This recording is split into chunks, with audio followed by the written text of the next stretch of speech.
ನಾರಿ ಶಕ್ತಿ ಬೇಟಿ ಬಚಾವೋ ಎಂದೆಲ್ಲ ಘೋಷಣೆಗಳಲ್ಲೇ ರಾಜಕೀಯ ಮಾಡುವ ಬಿಜೆಪಿಯಲ್ಲೀಗ ಅತ್ಯಾಚಾರಿಗಳದ್ದೇ ಸುದ್ದಿ. ಕಡೆಗೆ ಅವರು ತಮ್ಮದೇ ಪಕ್ಷದ ನಾಯಕಿಯರ ಮೇಲೆಯೇ ಅತ್ಯಾಚಾರ ಎಸಗುವುದಕ್ಕೂ ಹಿಂಜರಿಯುವುದಿಲ್ವಾ? ಬಿಜೆಪಿಯವರ ಆಡಳಿತದಲ್ಲಿ ಬೇರೆ ಮಹಿಳೆಯರ ವಿಷಯ ಹಾಗಿರಲಿ, ಸ್ವತಃ ಬಿಜೆಪಿಯಲ್ಲಿರುವ ಮಹಿಳೆಯರು ಸುರಕ್ಷಿತವಾಗಿಲ್ವಾ?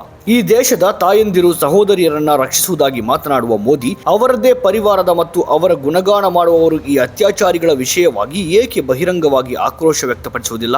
ಶಕ್ತಿಯ ಬಗ್ಗೆ ಮಾತನಾಡುವ ಮೋದಿ ಬಿಜೆಪಿ ನಾಯಕರೇ ಮಹಿಳೆಯರ ಬಗ್ಗೆ ನಿರಂತರವಾಗಿ ಅಗೌರವ ತೋರಿಸುವುದರ ಬಗ್ಗೆ, ಅಶ್ಲೀಲವಾಗಿ ಮಾತನಾಡುವ ಬಗ್ಗೆ, ಕಡೆಗೆ ಅತ್ಯಾಚಾರವನ್ನು ಮಾಡುವ ಬಗ್ಗೆ ಮೌನವಾಗಿರುವುದು ಪರಮ ಕಾಪಟ್ಯವಲ್ವಾ? 3 ಘಟನೆಗಳು ವರದಿಯಾಗಿವೆ.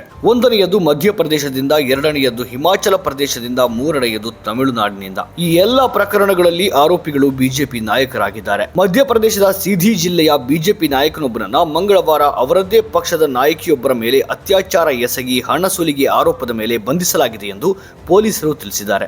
ಬಂಧಿತ ಆರೋಪಿ ಅಜಿತ್ ಪಾಲ್ ಸಿಂಗ್ ಚೌಹಾಣ್. ಬಿಜೆಪಿ ನಾಯಕಿಯೂ ಆಗಿರುವ ಸಂತ್ರಸ್ತೆಯ ಮೇಲೆ ಪಕ್ಷದ ಟಿಕೆಟ್ ನೀಡುವ ನೆಪದಲ್ಲಿ ಅತ್ಯಾಚಾರ ಮಾಡಲಾಗಿದೆ ಎಂದು ಎಫ್ಐಆರ್ನಲ್ಲಿ ಹೇಳಲಾಗಿದೆ. ಘಟನೆಯ ವಿಡಿಯೋವನ್ನು ಚಿತ್ರೀಕರಿಸಿಕೊಂಡಿದ್ದ ಆರೋಪಿ ಅದನ್ನು ಇಟ್ಟುಕೊಂಡು ಪದೇ ಪದೇ ಹಣಕ್ಕಾಗಿ ಕಿರುಕುಳ ನೀಡ್ತಾ ಇದ್ದ ಎಂದು ಆರೋಪಿಸಲಾಗಿದೆ.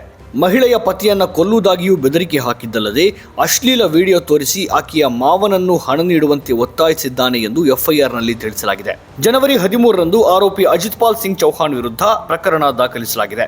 ಬಂಧನವಾದ ತಕ್ಷಣ ಬಿಜೆಪಿ ಆತನನ್ನ ಪಕ್ಷದ ಪ್ರಾಥಮಿಕ ಸದಸ್ಯತ್ವದಿಂದ ಹೊರಹಾಕಿರುವುದಾಗಿ ವರದಿಯಾಗಿದೆ. ಇನ್ನು ಸಾಮೂಹಿಕ ಅತ್ಯಾಚಾರ ಮತ್ತು ಕ್ರಿಮಿನಲ್ ಬೆದರಿಕೆ ಆರೋಪದ ಮೇಲೆ ಇಬ್ಬರ ವಿರುದ್ಧ ಹಿಮಾಚಲ ಪ್ರದೇಶ ಪೊಲೀಸರು ಕೇಸ್ ದಾಖಲಿಸಿದ್ದಾರೆ. ಹರಿಯಾಣ ಬಿಜೆಪಿ ಮುಖ್ಯಸ್ಥ ಮೋಹನ್ ಲಾಲ್ ಬಡೋಲಿ ಮತ್ತು ಬಿಜೆಪಿ ವಿಶೇಷ ಪ್ರಚಾರ ಕೋಶ ನಿರ್ದೇಶಕನಾಗಿರುವ ಗಾಯಕ ರಾಕಿ ಮಿತ್ತಲ್ ವಿರುದ್ಧ ಅತ್ಯಾಚಾರ ಪ್ರಕರಣ ದಾಖಲಾಗಿದೆ. ಪೊಲೀಸರ ಪ್ರಕಾರ 2023ರ ಜುಲೈ 3ರಂದು ಕಸೌಲಿಯಲ್ಲಿ ಈ ಪ್ರಕರಣ ನಡೆದಿದ್ದು, ಕಳೆದ ವರ್ಷ ಡಿಸೆಂಬರ್ 13ರಂದು ಎಫ್ಐಆರ್ ದಾಖಲಿಸಲಾಗಿತ್ತು. ಕಸೌಲಿಯ ಹೋಟೆಲ್ ಒಂದರಲ್ಲಿ ತನ್ನ ಮೇಲೆ ಸಾಮೂಹಿಕ ಅತ್ಯಾಚಾರ ಎಸಗಿದ್ದಾರೆ ಎಂದು ಹಿಮಾಚಲ ಪ್ರದೇಶದ ಮಹಿಳೆಯೋರ್ವರು ನೀಡಿದ ದೂರಿನ ಮೇರೆಗೆ ಇಬ್ಬರ ಮೇಲೂ ಕೇಸ್ ದಾಖಲಿಸಲಾಗಿದೆ.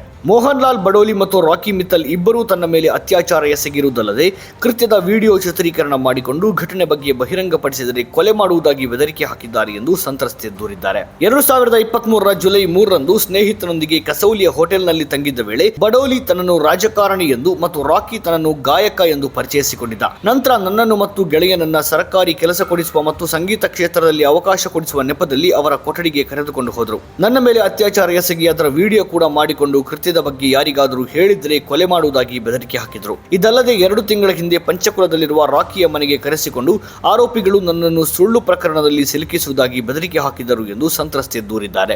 ಅತ್ಯಾಚಾರ ಆರೋಪಿ ಮೋಹನ್ ಬಡೋಲಿ ಹರಿಯಾಣ ಬಿಜೆಪಿ ಘಟಕದ ಅಧ್ಯಕ್ಷನಾಗಿದ್ದಾನೆ. ಲೋಕಸಭೆ ಸೋಲಿನ ಬಳಿಕ ಆ ಹುದ್ದೆಗೆ ಬಡೋಲಿಯನ್ನ ನೇಮಿಸಲಾಗಿತ್ತು. ಪಕ್ಷದ ಬ್ರಾಹ್ಮಣ ನಾಯಕರಾಗಿರುವ ಬಡೋಲಿ ನೇತೃತ್ವದಲ್ಲಿ ಕಳೆದ ಅಕ್ಟೋಬರ್ನಲ್ಲಿ ನಡೆದ ವಿಧಾನಸಭಾ ಚುನಾವಣೆಯಲ್ಲಿ ಬಿಜೆಪಿ ಅಚ್ಚರಿಯ ಗೆಲುವು ಕಂಡಿತ್ತು. 1989ರಿಂದ ಆರ್ಎಸ್ಎಸ್ನೊಂದಿಗೆ ಸಂಬಂಧ ಹೊಂದಿದ್ದ ಬಡೋಲಿ ಮೊದಲ ಬಾರಿಗೆ ಹರಿಯಾಣ ವಿಧಾನಸಭೆ ಪ್ರವೇಶಿಸಿದ್ದು 2019ರಲ್ಲಿ. ರಾಜಕೀಯ ಪ್ರವೇಶಕ್ಕೆ ಮೊದಲು ಸೋನಿಪತ್ ಬಳಿಯ ಬಹಲ್ಗಢದ ಬಟ್ಟೆ ಮಾರುಕಟ್ಟೆಯಲ್ಲಿ ಅಂಗಡಿ ನಡೆಸ್ತಾ ಇದ್ದ ಬಡೋಲಿಯನ್ನ 1995ರಲ್ಲಿ ಮುರ್ತಾಲ್ನ ಮಂಡಲ ಅಧ್ಯಕ್ಷರನ್ನಾಗಿ ಮಾಡಲಾಗಿತ್ತು. ನಂತರ ಮುರ್ತಾಲ್ನಿಂದ ಜಿಲ್ಲಾ ಪರಿಷತ್ ಚುನಾವಣೆಯಲ್ಲೂ ಗೆದ್ದಿದ್ದ ಬಡೋಲಿಯನ್ನ 2020ರಲ್ಲಿ ಬಿಜೆಪಿ ತನ್ನ ಸೋನಿಪತ್ ಅಧ್ಯಕ್ಷನನ್ನಾಗಿ ನೇಮಕ ಮಾಡಿತು. 3ನೇ ವರ್ಷ ಪ್ರಧಾನ ಕಾರ್ಯದರ್ಶಿಯನ್ನಾಗಿ ಮಾಡಲಾಯಿತು ಮತ್ತು ಕಳೆದ ವರ್ಷದ ಲೋಕಸಭಾ ಚುನಾವಣೆಗೆ ಮುಂಚಿತವಾಗಿ ಹರಿಯಾಣ ಬಿಜೆಪಿಯ ಚುನಾವಣಾ ಸಮಿತಿಗೂ ಸೇರಿಸಲಾಗಿತ್ತು. ಮತ್ತೊಬ್ಬ ಅತ್ಯಾಚಾರ ಆರೋಪಿ ರಾಕಿ ಮಿತ್ತಲ್ ಕಳೆದ 14 ವರ್ಷಗಳಲ್ಲಿ ಮೋದಿ ಗುಣಗಾನ ಮಾಡುವ 200ಕ್ಕೂ ಹೆಚ್ಚು ಹಾಡುಗಳನ್ನ ಮತ್ತು ಉತ್ತರ ಪ್ರದೇಶ ಮುಖ್ಯಮಂತ್ರಿ ಆದಿತ್ಯನಾಥ್ಗಾಗಿ 20ಕ್ಕೂ ಹೆಚ್ಚು ಹಾಡುಗಳನ್ನು ಹಾಡಿರುವುದಾಗಿ ಹೇಳಿಕೊಳ್ಳುತ್ತಾರೆ.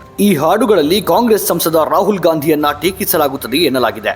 ಅಂಥವನನ್ನೇ ನಡುವೆಯೊಮ್ಮೆ ಪಕ್ಷಕ್ಕೆ ಸೇರಿಸಿಕೊಂಡು ಕಾಂಗ್ರೆಸ್ ನಾಯಕರು ಎಡವಟ್ಟು ಮಾಡಿದ್ದು ನಡೆದಿತ್ತು. ಮೋದಿ ಭಕ್ತ ಎಂದೇ ಕರೆಸಿಕೊಳ್ಳುವ ಆತನನ್ನ 2016ರಲ್ಲಿ ಅಂದಿನ ಸಿಎಂ ಮನೋಹರ್ ಲಾಲ್ ಖಟ್ಟರ್ ಅವರು ಪ್ರಚಾರ ಸಲಹೆಗಾರನಾಗಿ ನೇಮಿಸಿದ್ರು. 1 ವರ್ಷದ ನಂತರ ಗುರ್ಗಾಂವ್ನಲ್ಲಿ ನಡೆದ ಕಾರ್ಯಕ್ರಮಕ್ಕಾಗಿ ಕೋಟ್ಯಾಂತರ ರೂಪಾಯಿ ದುರುಪಯೋಗಪಡಿಸಿಕೊಂಡಿದ್ದಾನೆ ಎಂದು ಹಿರಿಯ ಐಎಎಸ್ ಅಧಿಕಾರಿಯೊಬ್ಬರು ಆರೋಪಿಸಿದ ನಂತರ ಆತನನ್ನ ವಜಾಗೊಳಿಸಲಾಗಿತ್ತು. ಆದರೆ ಹೊಸದಾಗಿ ರಚಿಸಲಾದ ವಿಶೇಷ ಪ್ರಚಾರ ಕೋಶದಲ್ಲಿ ಯೋಜನಾ ನಿರ್ದೇಶಕನ ಸ್ಥಾನ ಗಿಟ್ಟಿಸಿಕೊಂಡಿದ್ದ ಆತನನ್ನ ಮತ್ತೆ ಸುಮಾರು 3 ವರ್ಷಗಳ ನಂತರ 2020ರಲ್ಲಿ ವಜಾ ಮಾಡಲಾಗಿತ್ತು. ತಮಿಳುನಾಡಿನಲ್ಲಿ ಬಿಜೆಪಿ ರಾಜ್ಯ ಘಟಕದ ಪದಾಧಿಕಾರಿಯನ್ನ ಬಾಲಕಿಯ ಮೇಲೆ ಲೈಂಗಿಕ ದೌರ್ಜನ್ಯ ಪ್ರಕರಣಕ್ಕೆ ಸಂಬಂಧಿಸಿ ಪೋಕ್ಸೋ ಕಾಯ್ದೆಯಡಿ ಬಂಧಿಸಲಾಗಿದೆ. ತಮಿಳುನಾಡು ಬಿಜೆಪಿ ಆರ್ಥಿಕ ವಿಭಾಗದ ಮುಖ್ಯಸ್ಥ ಎಂಎಸ್ ಶಾ ಬಂಧಿತ ಆರೋಪಿ. ಆತನನ್ನ 15ರ ಹರೆಯದ ಬಾಲಕಿಯ ಮೇಲೆ ಲೈಂಗಿಕ ದೌರ್ಜನ್ಯ ನಡೆಸಿದ ಆರೋಪಕ್ಕೆ ಸಂಬಂಧಿಸಿ ಬಾಲಕಿಯ ತಂದೆಯ ದೂರಿನ ಮೇರೆಗೆ ಬಂಧಿಸಲಾಗಿದೆ. ಮಗಳ ಫೋನ್ನಲ್ಲಿ ಅಶ್ಲೀಲ ಸಂದೇಶಗಳಿರುವುದು ನನ್ನ ಗಮನಕ್ಕೆ ಬಂದಿದೆ. ಈ ಬಗ್ಗೆ ಆಕೆಯನ್ನು ಪ್ರಶ್ನಿಸಿದಾಗ ಶಾ ಮನೆಗೆ ಕರೆದೊಯ್ದು ಲೈಂಗಿಕ ದೌರ್ಜನ್ಯ ಮತ್ತು ಹಲ್ಲೆ ನಡೆಸಿದ್ದಾನೆ, ಬಳಿಕ ದ್ವಿಚಕ್ರ ವಾಹನ ಕೊಡಿಸುವುದಾಗಿ ನೀಡುವುದಾಗಿ ಭರವಸೆ ನೀಡಿದ್ದಾನೆ ಎಂದು ಹೇಳಿದ್ದಾಳೆ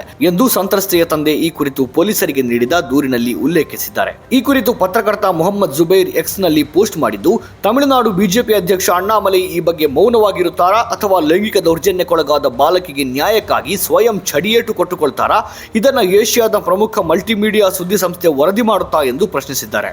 ಸ್ವತಂತ್ರ ಪತ್ರಿಕೋದ್ಯಮ ಇಂದಿನ ತುರ್ತು, ಅದನ್ನ ವಾರ್ತಾ ಭಾರತಿ ಮಾಡ್ತಾ ಇದೆ. ನಮ್ಮ ಚಾನೆಲ್ ಅನ್ನ ಸಬ್ಸ್ಕ್ರೈಬ್ ಮಾಡೋದ್ರ ಜೊತೆಗೆ ಬೆಲ್ ಐಕಾನ್ ಒತ್ತಿ ನಮ್ಮನ್ನ ಬೆಂಬಲಿಸಿ. ಹಾಗೆ ನಮ್ಮ ಕಾರ್ಯಕ್ರಮಗಳನ್ನ ಲೈಕ್ ಮಾಡಿ, ಕಮೆಂಟ್ ಮಾಡಿ, ಅದನ್ನ ಬೇರೆಯವರಿಗೂ ಕೂಡ ಶೇರ್ ಮಾಡಿ. ಹೀಗೆ ನೀವು ಮಾಡಿದಾಗ ನಮ್ಮ ಚಾನೆಲ್ ಮತ್ತಷ್ಟು ಜನರಿಗೆ ತಲುಪತ್ತೆ. ಆ ಮೂಲಕ ನಮಗೆ ಸಹಕಾರ ಆಗುತ್ತೆ.